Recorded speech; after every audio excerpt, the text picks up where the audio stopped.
And I'm excited this morning as we move into a new sermon series just simply called, I have no gift to bring. I've got nothing to bring, no gift to bring. And you may be looking up here and kind of notice something. Those of you that have OCD probably are having troubles right now because we have two Christmas trees. And you got the one on your guys' left and the one on the right, and there's a little difference. And I think as we go through the next couple of weeks, I want you to have this as a picture in your mind. Because so often in this season, we get into the rush, we get into the moments where we think this is Christmas. And that's not quite Christmas. That this is what we have to bring, and that's just not enough. Amen? That this is the symbol of what's going forward. And if my Christmas tree at home looks like this and has this amount of presents in it and is decorated, then it's going to be a good Christmas. But if I have the Charlie Brown concept going off to the right, then it's not going to be good enough because I have no gift to bring. I don't have enough. It's just not going to be quite right. And I remember growing up and even as we got married and had our children and we began to divvy out. And I remember defining what is a good Christmas. And if we bought Jordan 3 gifts, we had to buy Gideon 3 gifts. It didn't matter if we spent $100 on Gideon and $500 on Jordan. It didn't really matter. What mattered is the amount of gifts. They had to open the same amount of gifts. And I remember, and I don't know if you guys are like this, but I remember Jen as we got close to Christmas, she would count under the tree and go, oh man, Jordan's got 5 gifts and Jadrian's got 4 gifts. And we're like, yeah, but we spent all this money on Jadrian. Yeah, but we got to go buy her something else. Doesn't matter what it is. It could be a dollar store present. She just has to have one more thing under the tree, just so that she has equal amounts. Am I the only one in here that does that? Come on, be honest, right? Kids now know the secret. It's all about the number of gifts. And we've bought into that lie. It's about the number of what we bring. It's not even quality anymore, it's quantity. Amen? And I believe that we have, as a society, bought into this. We become self-absorbed. We become like, what do I have to offer here? As a parent, what do I have to offer my children? What am I going to give them? Is the Christmas going to be good enough for them? When my kids walk away from Christmas morning, are they going to be happy? We got a silent church this morning. And I hope that means you're thinking. Because I want to spend the next 3 weeks, and I want to look at 3 different figures in the Bible. And hopefully, at the end of this 3 weeks, I'm going to shift your brain. I'm going to shift your heart. I'm going to shift your whole body. Everything within you to recognize it's okay to not have a gift to bring. So if you would turn in your Bibles to Judges chapter 6. Now Judges, those of you that don't know the book of Judges, let me wrap it up in like 2 minutes. The whole book of Judges. Okay, it's much longer than that. But this is how it happens. Okay, so they're in the promised land. Okay, Joshua, we find this out before Judges. Joshua's taken them into the promised land and everything is good. They've settled, life is good.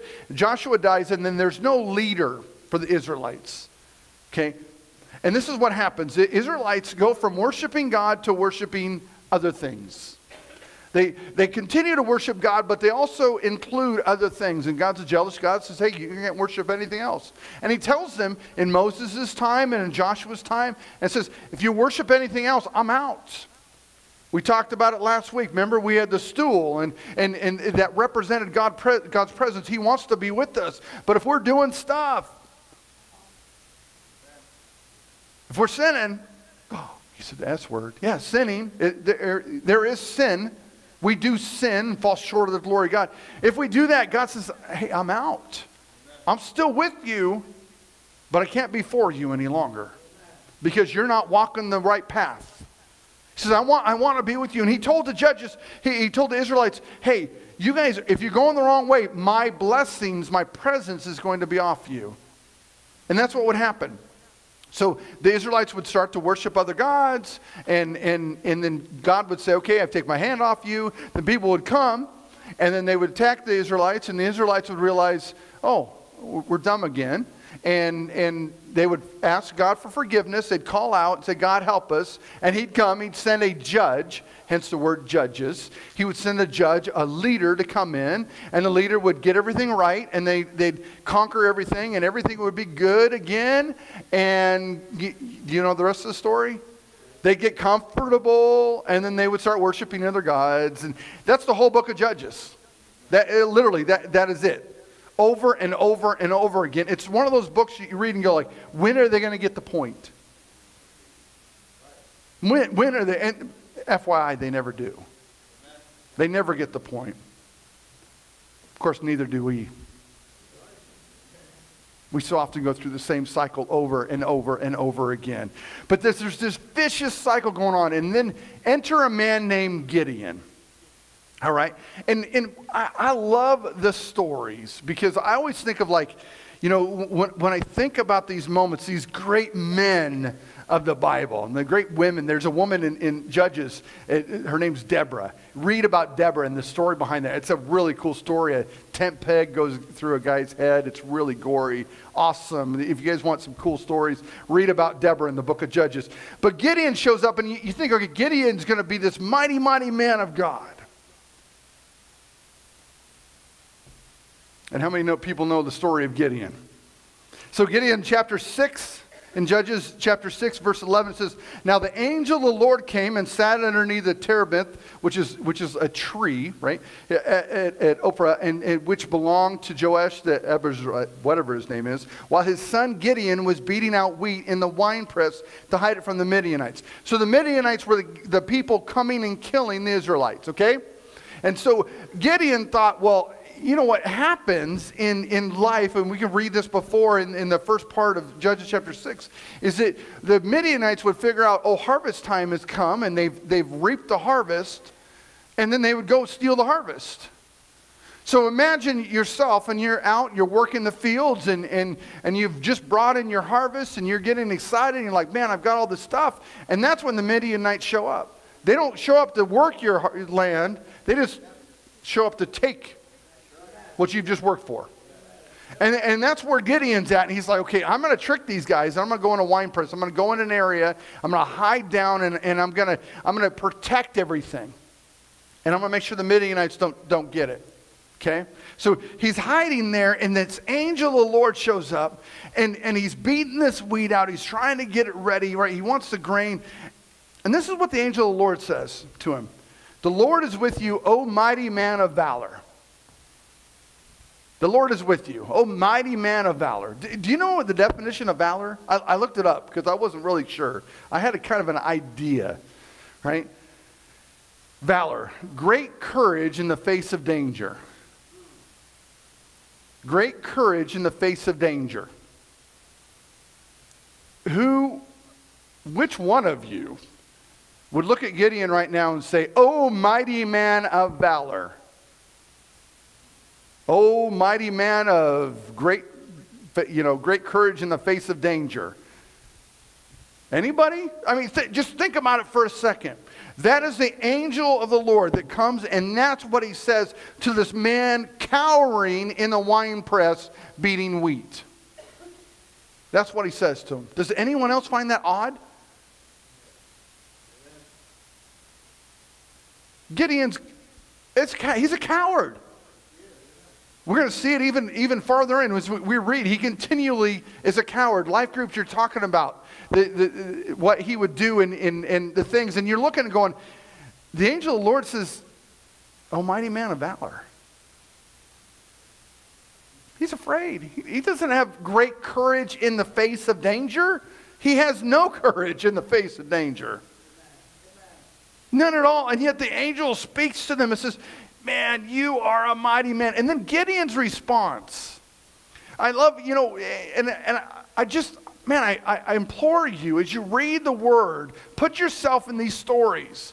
Begin to go, okay, how's the conversation? Don't just read over it. Think about the conversation that's happening. An angel shows up, says, oh, great mighty man of valor, great man of courage. And Gideon says, well, please, my Lord, if the Lord is with us, why then has all this happened to us? And where are all these wonderful deeds that our fathers recounted to us, saying, did not the Lord bring us from Egypt, but now the Lord has forsaken us and given us in the hand of Midian? He doesn't even acknowledge the greeting. Do you realize that? He doesn't even acknowledge. It's like, just goes right over his head. He says, well, hey, does God not know what's going on? And again, if we had time, we'd read the first part of Judges, and God tells them. He tells them the story. He says, hey, y'all aren't following me. And because you've not followed me, guess what? I'm not there for you. In fact, we find it in Judges chapter 6, verse 10, right before it says, and I said to you, I am the Lord your God. You shall not fear the gods of the Amorites in whose land you dwell, but you have not obeyed my voice. God already told him.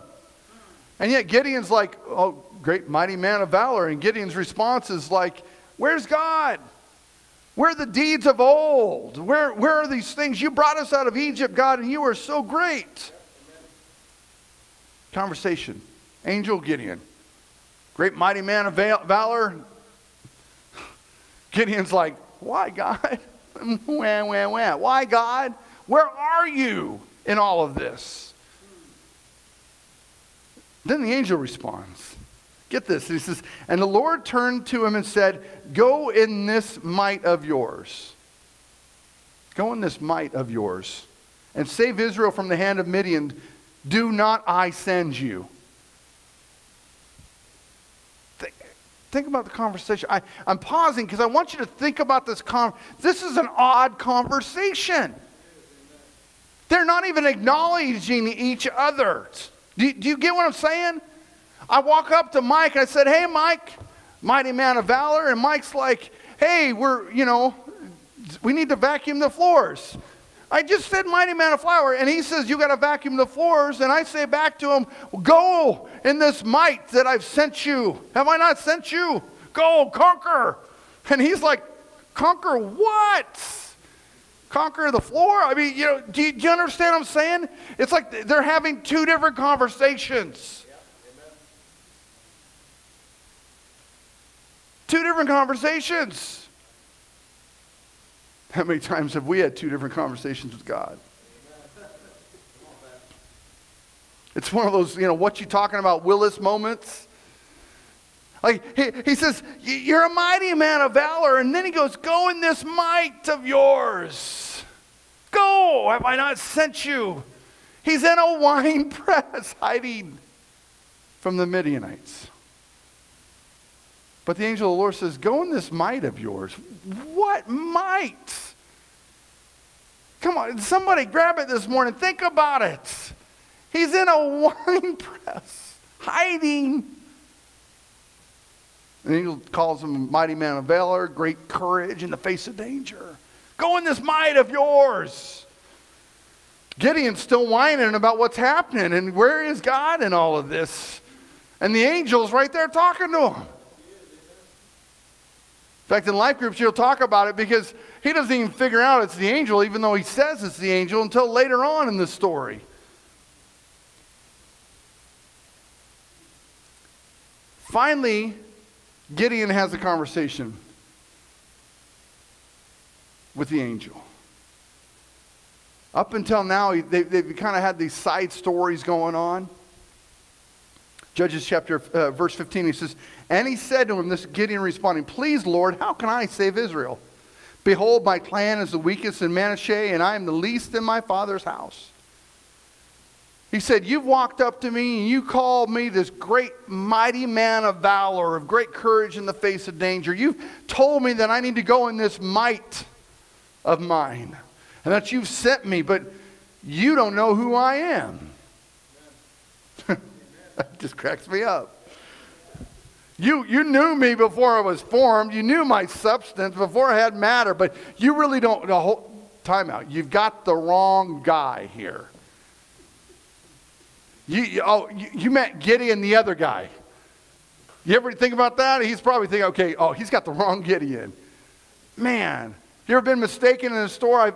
I used to, when we lived in Yakima, I had this person that would come up to me, and a couple times while I was in the grocery store and talk to me as I was their doctor. I looked apparently like their doctor, and they would talk to me, and I'm like, I don't even make the money the doctor makes. I wish I did. You got the wrong guy. And that's what Gideon's response was. You got the wrong guy here. Hey, my clan is the least. What was he saying? He's saying basically, if I could muster my whole clan, even then, I wouldn't be good enough. If I could get everybody else that is my family, if I can get my kindred, if I could get all of us together and move forward, it still wouldn't be enough. You got the wrong guy. I have no gift to bring. You got the wrong guy. There's not enough of me, and there's not enough of my family around. We've got no gift. We've got nothing. I have no gift to bring. What do I bring to the table? Have you ever thought that? Let's be honest. Let's be real for a second. Have you ever thought that? God, what do I have to bring? Who am I? My family's not big enough. I wasn't born to anybody big. No one in my family's ever done anything.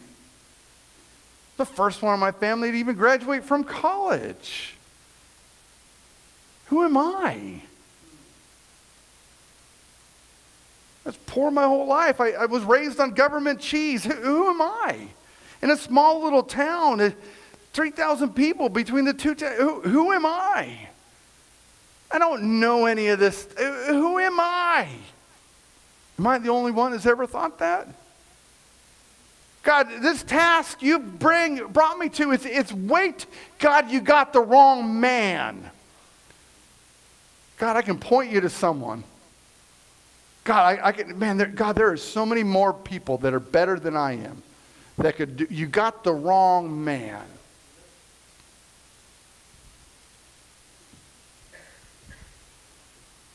But it didn't stop the angel of the Lord.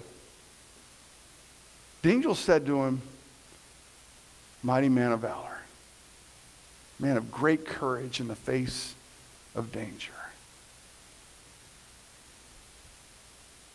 He says, go in this might of yours. Go in this might of yours. Have I not sent you?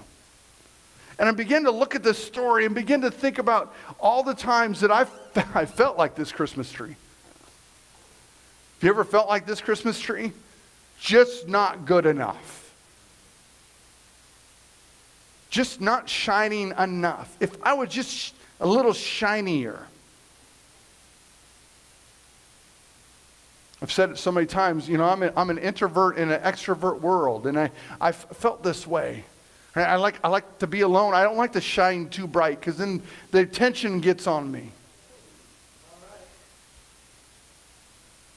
And I just want to be honest with you. There are times I look at these preachers and that's what they look like. Man, they're gorgeous, and they just have so much charisma. You know what I'm saying? Joel Osteen in his teeth and just his ability. Okay, you guys are with me now, right? He he can walk into a room and he lights the room up. And you got these guys, these mega pastors, and man, people, they say something, and everybody's tweeting it. Everyone's Instagramming pictures of them because it just wrecks their life. And I was like, man, if I could just be like Francis Chan, if I could just be like one of these guys, Jack Hayford, if I could just be a Billy Graham, if I could just be, because I feel like that. I feel like I really don't have a gift to bring.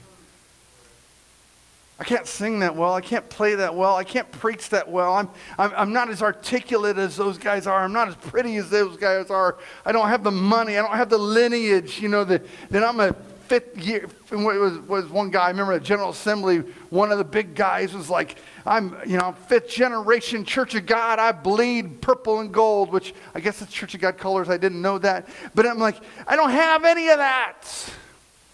I'm the first preacher in my family. I'm the first one who graduated college. I'm the first. I feel like a half-done Christmas tree. Not even lit on the bottom. That's how Gideon felt. Because I'm not a mighty man of valor. I'm hiding in a wine press. What might do I have? I'm the least of my clan. In fact, my clan is the least of all the tribes of Israel. I've got nothing to bring. But I want to tell you something this morning. That God wants to take you as you are. But then he makes you what you're not. Think about it. He says, I'm going to take you as you are, and I'm going to speak into your life, and I'm going to make you what you're not. He looked at Gideon. Gideon was not a man of valor. Understand that. And nor was God saying, you're a mighty man of valor. But he was going to make him a mighty man of valor. When God called me at 8 years old to be a preacher, he called me before I could preach. He called me before I could understand the way, to understand what it was going to take to be that, to understand and to get the training and get the ability to even be. But he said, you're a pastor. I've given you a shepherd's heart. You're a pastor. I've given you that passion. At 8 years old, there's no way. And I struggled with that in high school, and I ran away from that calling because I said, there's no way. I can't even get in front of people and speak. You all got to understand that. You guys have seen the 20-year ministry guy. You don't understand the year before ministry guy. The guy that would stand in front of a retail store that I would manage, and there'd be 40 people. I'd be having a Christmas meeting with them, and I would shake and sweat, and my lip would curl, and I would want to pass out from talking to people I managed. I couldn't get in front of crowds. I would want to die. I would be sick. I wasn't a preacher. Wasn't a mighty man of valor. But God says, I want to take you as you are, and I want to make you something that you're not. I want to take you as you are right now, but you see, you don't see the James in the future. You only see the James in the present. You don't see what God has for you tomorrow. You only see what he has for you today. And he begins to speak to us and begins to say things to us. And we begin to doubt them because we know we have no gift to bring. We understand we're not there. But I believe God wants to take us from here to here. This is what God sees in our future. He sees a mighty man, a mighty woman of valor, of great courage in the face of danger. He sees a mighty man or a mighty woman that has the ability to do awesome things. But we see this. And we go, God, my lights don't even work. And you want me to be that? God, you got the wrong man. God, you got the wrong woman. But God says, I just want to take you as you are. I want you to understand those words. I want to take you as you are. Because I need to tell you, you have no gift to bring. And that's okay. Because there is no gift that you can bring that's worthy of the king. That's the lyrics, isn't that how that goes? I have no gift to bring that's worthy of my king. And that is true. But God did not go to Gideon because he was a mighty man of valor. God did not go to Gideon because he had everything set up. Like he was the perfect individual. God picked probably one of the worst individuals in that time frame. He could have picked one of the Judah guys. Now you got to understand, the tribe of Judah, man, these guys are warriors. They are mighty men. And he was the least. The least. Not only the least planned, but the least of the least. He's the guy that, if you're playing dodgeball, you pick him last. Do you understand what I'm saying? If you've got anything, he's the last one picked. That's what he's saying. But God says, I want to take you as you are. I want to make you something you're not. And we could read through, and if we had time, and I challenge you, read through the rest of this narrative, and you get to see all that Gideon gets to do, and the crazy stuff that Gideon gets to do. But God says, because I can take you as you are, I want to make you something you're not. You see, if we read the story backwards, we would look at Gideon and go, man, that's a mighty man of valor. And then we'd read backwards and go, how did he get there? How did he get mighty man from hiding in a wine press? God says, I want to take you as you are, and I want to make you something that you're not. Because God only needs you to work through. Do you realize that? One of the most amazing miracles of God is the fact that he uses normal human beings to work through. He doesn't use the extraordinary. He doesn't use the best of the best. So often in the Bible we read he uses the worst, the least, the unlikely. When Jesus comes and calls his disciples, he didn't call a bunch of Pharisees or Sadducees, religious leaders that knew it. He called some fishermen. When Jesus is born, who gets to see him first? The shepherds. They ain't nothing. I was telling the youth this morning, I was like, the shepherds would be like someone who's just is the outcast. Nobody wants to talk to them. No one wants to see them, right? You go and do your work. That's great, but I don't ever want to have to talk to you. He picked the least. He says, I just need a willing body. He said, you don't have to look like that. Just bring me you. You have no gift. That's great. Just bring me you. Come, I'm going to take you as you are, and I'm going to make you something that you're not.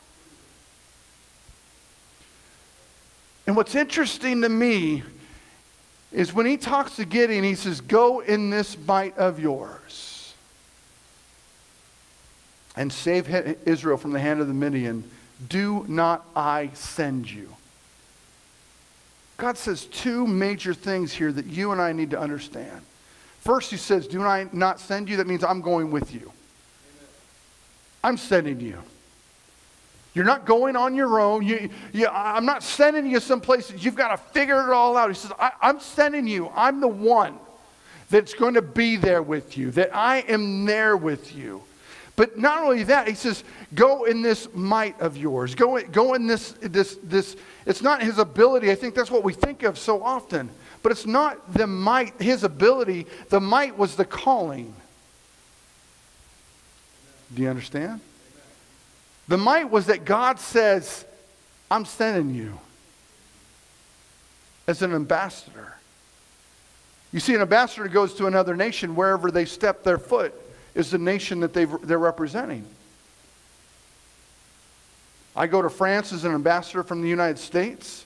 I'm standing by the Eiffel Tower. This is American property right now. This is America. It's not my might. It's America's might. Do you get it? And he tells Gideon, go in this might of yours. It's the calling I have on your life. Because it's not about you. Remember, you have no gift to bring. You don't need to bring a gift. You just bring you. You say, God, I have no gift to bring. I'm not a mighty man, a mighty woman of valor. God, I have no might. God says, just go in this might of yours.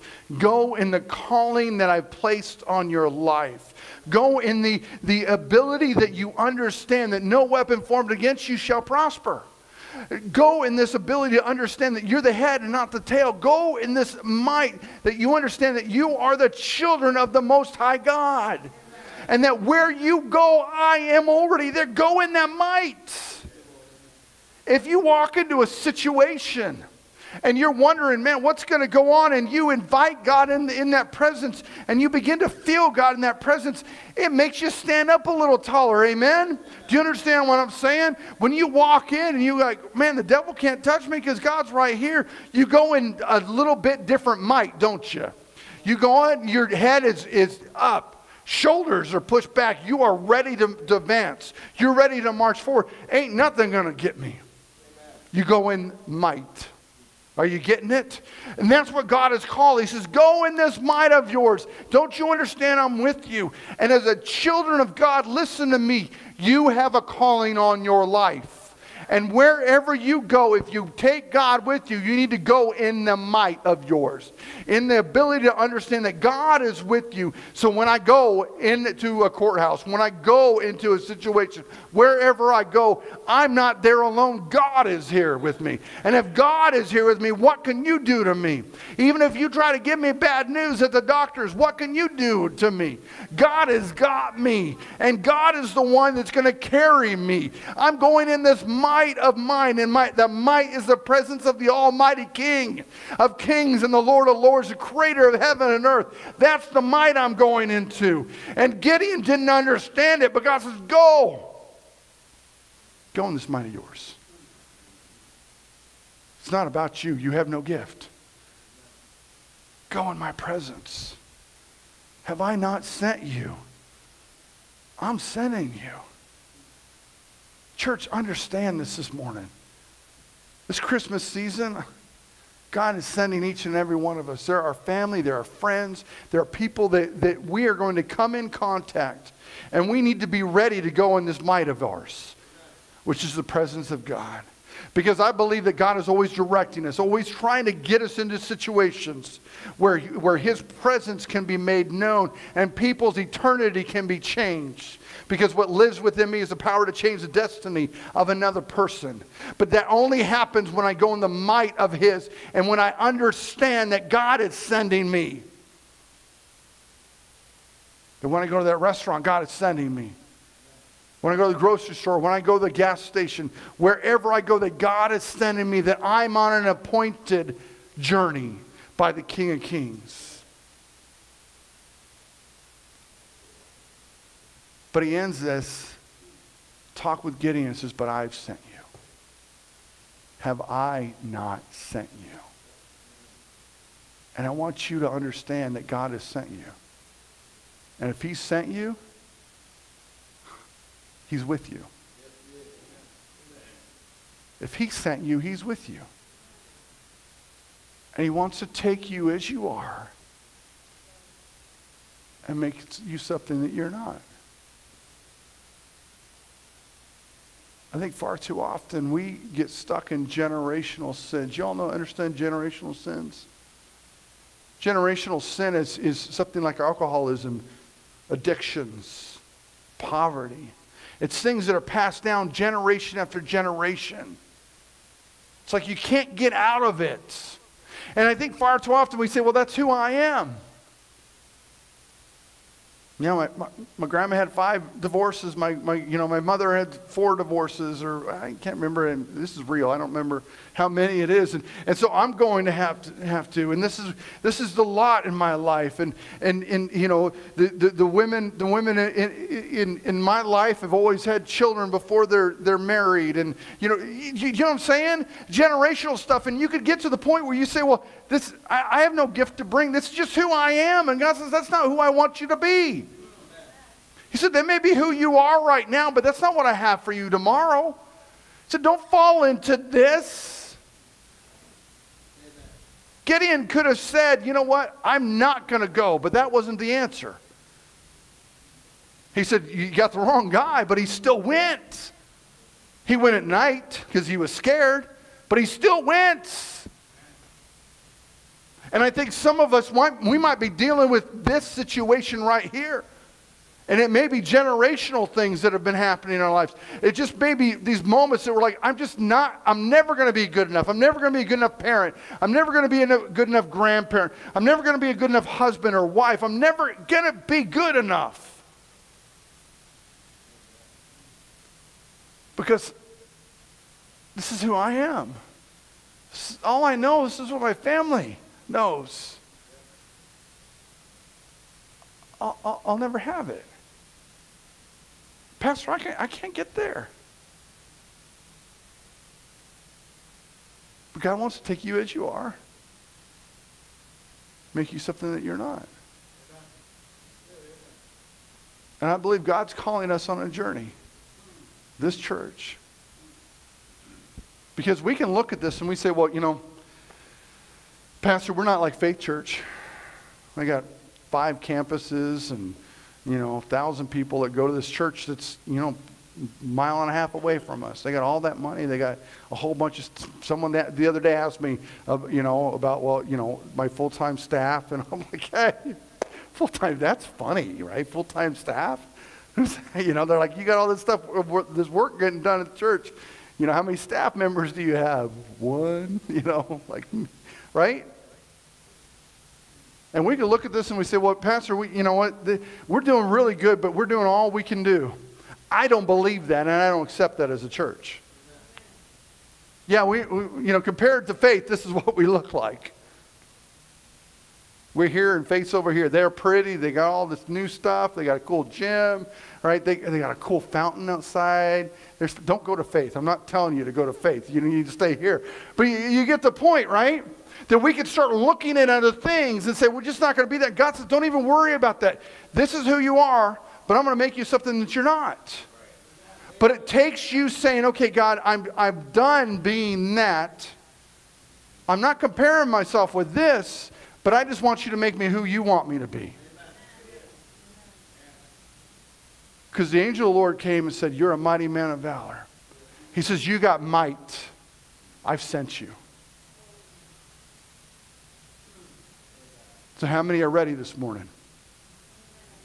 How many are ready to say, you know what? I may not look like a mighty man, mighty woman of valor. I may not even act like it. When I go home today, I may be crying and whining about my life and about what's going on in my situations. I may be a lot like Gideon right now, and I'm in a wine press beating some weed out. I'm just hoping that I can wake up tomorrow morning. But I believe God is calling this church and calling each and every one of us to say, but here I am. I have no gift to bring, God. But I'm going to bring me. And if you can do it, if you can do something with Gideon, then can you do something with me? If you can do something with Jonah, can you do something with me? If you can do something with the disciples, can you do something with me?